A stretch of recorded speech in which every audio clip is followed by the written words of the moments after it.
Որոշեք ձեր կյանքի գլխավոր նպատակը։ Դա կարևոր է, որովհետև այդ դեպքում դուք ճշգրիտ կերպով կկարգավորեք ձեր տեղորոշման համակարգը։ Եթե ձեր գլխավոր նպատակն է լինել բարոյապես մաքուր, պահպանել էթիկայի նորմերը, բարի մարդ համարվել, լինել առողջ եւ նյութապես ապահովված, դուք կարող եք դառնալ երիտասարդ իշխանի պես, ով բարոյապես ազնիվ էր, բայց մի բանի պակաս ուներ։ Եթե ձեր նպատակն է ունենալ շատ ընկերներ, դուք կարող եք դառնալ Ահարոնի պես, ով հրաշալի առաջնորդ էր համարում իրեն, բայց ավելի ու ավելի էր հեռացնում մարդկանց սրտերն Աստծուց։ Միգուցե ցանկանաք լինել հանրահայտ քարոզիչ, երգիչ, առաջնորդ կամ պարզապես հետևորդների որոշակի թիվ ունենալ Twitter-ում կամ Facebook-ում։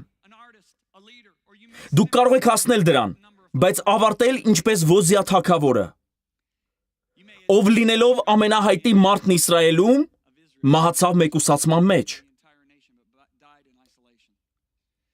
Դուք կարող եք ավելի ազնիվ եւ բարեգործական ձգտումներ ունենալ, միգուցե ցանկանաք առատորեն աջակցել աղքատներին եւ օգնել սոցիալական անարդարության զոհերին։ Սակայն Պողոսն ասաց Կորինթացիների առաջին թղթի 13:3-ում. Ես կարող եմ տալ ամեն ինչ աղքատներին եւ անարդարության զոհերին, բայց վերջում միևնույնն է պակասություն ունենալ։ Միգուցե ցանկանաք լինել ամենաառատաձեռն նվիրատուն ձեր եկեղեցում, բայց ավարտեք Անանիայի եւ Սափիրայի պես, ովքեր մեծ նվեր մատուցեցին, բայց մահացան նույն օրը։ Անձամբ ես համարում էի, որ իսկապես ազնիվ նպատակ ունեի։ Տարիներ առաջ ամեն առավոտ 1.5 ժամ աղոթում էի։ Ամեն առավոտ ես դուրս էի գալիս տնից, աղոթում էի 1.5 ժամ եւ աղաղակում էի. Աստված, օգտագործիր ինձ հիվանդներին բժշկելու համար, բազմություններին Հիսուսի մոտ առաջնորդելու համար, ուղարկիր ինձ ազգերի մեջ, կորածներին Տիրոջ մոտ առաջնորդելու համար, օգտագործիր ինձ մարդկանց ազատ արձակելու համար եւ ավետարանը աշխարհով մեկ քարոզելու համար։ Ես բառացիորեն այնպիսի եռանդով էի աղոթում, որ երբեմն գոչում էի Աստված, տուր ինձ փրկվածների։ Գրեթե 1.5 տարի այդպես աղոթելուց հետո մեկ օր Սուրբ Հոգին ընդհատեց ինձ ասելով. Քո աղոթքները ճիշտ չեն։ Քո ներքին տեղորոշման համակարգը սխալ է կարգավորված։ Եվս մեկ անգամ ես մի փոքր վիրավորված զգացի ինձ։ Մտածում էի, ինչ? Համոզված ես, որ ճիշտ զավակիդ ես դիմում։ Դու այնքան զավակներ ունես, որ արդեն շփոթում ես մեզ։ Ես աղոթում եմ, որ շահեմ մարդկանց, որ շահեմ ազգերին Հիսուսի համար, եւ Տերն ասաց ինձ. Հուդան ապաշխարություն էր քարոզում։ Հուդան բժշկում էր հիվանդների, Հուդան թողեց ամեն ինչ ինձ հետևելու համար։ Հուդան ազատ էր արձակում մարդկանց։ Հուդան դժոխքում է։ Հիշում եմ, երբ նա ասաց ինձ դա, ես սկսեցի դողալ։ Ես հասկացա, թե ինչ է դողալը։ Բառացիորեն դողում էի։ Ես հարցրի, Աստված, ինչը պետք է լինի իմ նպատակը։ Եվ ցույց տվեց ինձ մեկ այլ հարուստ երիտասարդ իշխանի։ Նա մի ամբողջ երկրի արքայազն էր, նրա անունը Մովսես էր։ Մովսեսը մեծացել էր իր ժամանակվա ամենահարուստ ընտանիքում։ Մտածեք Մովսեսի կյանքի մասին։ Նա ապրում էր թագավորական պալատում, նա երբեք զուգարան չէր մաքրել, երբեք չէր հավաքել իր անկողինը։ Նա երբեք ճաշ չէր պատրաստել եւ ափսեներ չէր լվացել։ Նա պատվիրում էր ցանկացած ուտեստ պալատական խոհարարից եւ նրանք պատրաստում էին այն։ Նրա հավաքածուի մեջ կային Մասերատի եւ Լամբորջինի մեքենաներ եւ Հարլի Դեվիդսոնի բոլոր մակնիշները։ Եթե նա չուզեր անձամբ վարել դրանք, միևնույն է նա անձնական վարորդ ուներ։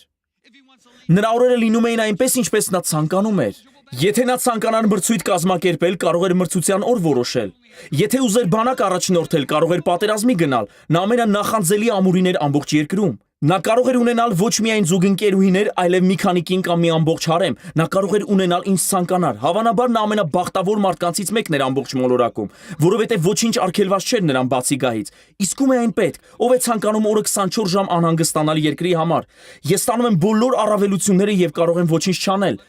Նրան դա հաջողվել էր, այնուամենայնիվ Աստվածաշնչի Եբրայեցիների 11:24-ում գրված է. հավատքով Մովսեսը երբ հասակ առավ, հրաժարվեց Եգիպտոսի թագավորական տան արտոնություններից։ Նա ընտրեց ծանր կյանքն Աստծո ժողովրդի հետ թողնելով հեշտասեր փափուկ կյանքը։ Ինչ տեղի ունեցավ։ Մովսեսը հասկացավ, որ չէր հասնի իր սրտի ցանկության այնտեղ, որտեղ ապրում էր։ 26-րդ խոսքում կարդում ենք. նա մտածեց, որ ավելի լավ էր չարչարվել հանուն Քրիստոսի, քան ունենալ Եգիպտոսի գանձերը, որովհետև նա նայում էր դեպի ապագան, ակնկալելով իր մեծ վարձատրությունը։ Հարցը հետևյալն է. ինչ վարձատրություն էր նա փնտրում։ Ոմանք կարծում են, որ դա խոստման երկիրն էր։ Ես այդպես չեմ կարծում։ Եգիպտոսը, որն այդ ժամանակ պտղաբեր երկիր էր, ոչնչով չէր զիջում խոստման երկրին։ Եվ չեմ կարծում, որ խոստման երկրում Մովսեսն ավելի լավ տուն կունենար, քան որտեղ նա ապրում էր։ Այդ դեպքում ո՞րն էր նրա վարձատրությունը։ Ինչի համար նա թողեց ամեն ինչ։ Նրա վարձատրությունը նա ինքն էլ չգիտեր այդ մասին, երբ հեռացավ, բայց իմացավ տարիներ անց։ Պատկերացրեք, որ ապրում եք Վերմոնտում։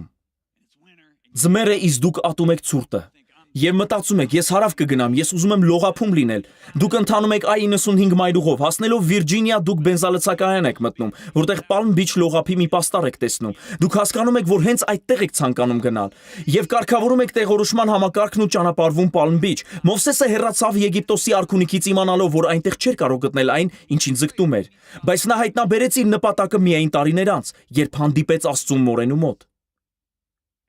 Նա պարզեց, որ իր մեծագույն ցանկությունը Աստծո ներկայությունն էր։